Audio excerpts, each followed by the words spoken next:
संगोष्ठी की अध्यक्षता कर रहे उमेश चंद्र द्विवेदी सर, अतिथि के तौर पर मौजूद शरद कुमार तिवारी सर और शिव कुमार मिश्रा सर, जो नवादा के बाद नालंदा में एक इतिहास दर्ज करा रहे हैं, जो सेमिनार करा के आमतौर पे संग्रहालय एक तरह से विरान ही माना जाता था। जिस तरह से मूर्ति में बेजान होती है उसी तरह से संग्रहालय को भी लोग उसी तरह से छोड़ दिए थे।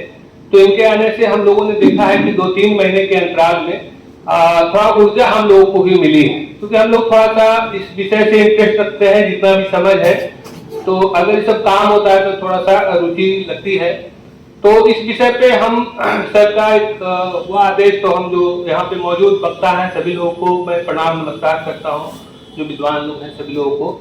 तो यहाँ पे हम जो मेरा अनुभव है, तो यहाँ पे हम यही कहना चाहें कि नालंदा के बारे में सभी लोग जानते हैं, नालंदा यूनिवर्सिटी के बारे में।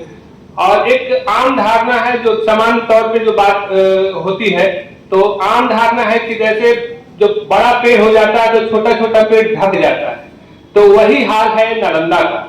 क्योंकि नालंदा में जब भी चर्चा होती है तो नालंदा यूनिवर्सिटी की होना ही चाहिए, क्योंकि विश्वविख्यात है, सब कुछ है। लेकिन नालंदा यूनिवर्सिटी यहाँ पे इसके अलावा कई ऐसे चीजें हैं जो कि हाल ही में तेल्हारा की जब खुदाई हुई, अतुल वर्मा सर के निर्देशन में जब खुदाई हुई, तो वहां पे पहली सदी का अवशेष निकला है। तो इस तरह से कई ऐसी चीजें हैं, हमको लगता है कि उसके पहले का भी यहाँ पे कई चीजें हैं जिसको कि पुरातत्व के लिहाज से देखने और समझने की जरूरत है। मेरी जो समझ है, हमने जो कुछ थोड़ा बहुत काम किया है, जो सीखा है कि एक पाली डिक्शनरी में आमा शब्द आता है, आराम, जिसको कि अभी सर बोल के गए थे, सीपी सिन्हा सर। तो आराम का मतलब है, पाली में उसका जिक्र आता है। तो आराम मतलब जहां बहुत बिछी ठहरते थे, आराम, तो वहां पे ठहरते थे लोग। तो उसको इस रूप में अगर देखें तो धीरे धीरे, क्योंकि बोलचाल की भाषा में हम लोग से रामचंद्र को रामचंद्र भी लिखते हैं, तो उसी तरह से आमा नामा करके अभ्रंश होते चला गया और अपनी सुविधा के अनुसार लोग नाम रखते गए। और उसको हम केवल ऐसे ही कोई गपबाजी नहीं कर रहे हैं।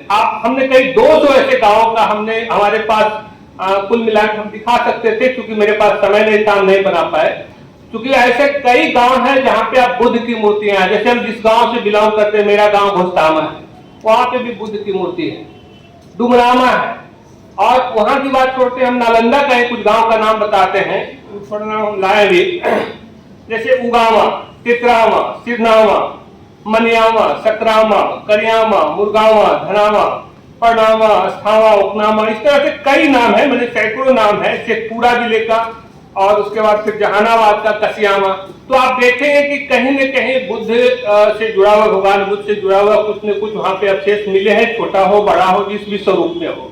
तो हम मानते हैं कि जो लोग वहां पे ठहरते थे, रुकते थे, तो एक वो बड़ा ही पुरातात्विक महत्व की चीज है, जिसको कि समझने की और व्यापक पैमाने, व्यापक दृष्टि से उसको देखने की जरूरत है। क्योंकि हमने तो अभी तक उसको आर्टिकल के रूप में देखा है, बौद्ध का रूप में हमको उसको देखने की जरूरत है, समझने की जरूरत है। लेकिन जो भी हम समझ पाए हैं उसमें यह बात जरूर है कि अभी बहुत बार व्यापक स्वरूप में नालंदा का स्वरूप सिर्फ नालंदा यूनिवर्सिटी तक नहीं है। क्योंकि नालंदा यूनिवर्सिटी का दायरा जो हम लोग प्रशासनिक जिला के रूप में देखते हैं, वो प्रशासनिक के जिला के रूप में नहीं, ये बगल का बड़ा क्षेत्र था और बिहार ही पहले इसका जिला था। इसका आप देखेंगे कि जैसे हम लोग 3 यूनिवर्सिटी का नाम अभी तक जानते हैं, लेकिन बगल में एक और यूनिवर्सिटी है अक्षर, जो धार्मिक विश्वविद्यालय का केंद्र रहा था।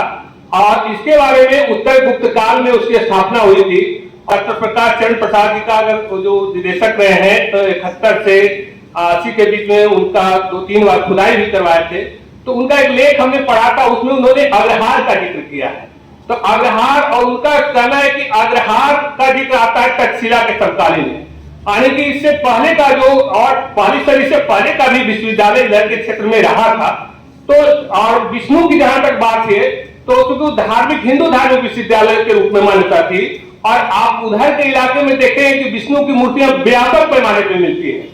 तो इस तरह से यहाँ पे शिक्षा का केंद्र था। और सिर्फ नालंदा को नालंदा की जो प्रशासनिक सीमा इस दायरे में नहीं, उसे व्यापक दायरे में सोचने और समझने की जरूरत है। इन बातों के साथ समय धन्यवाद।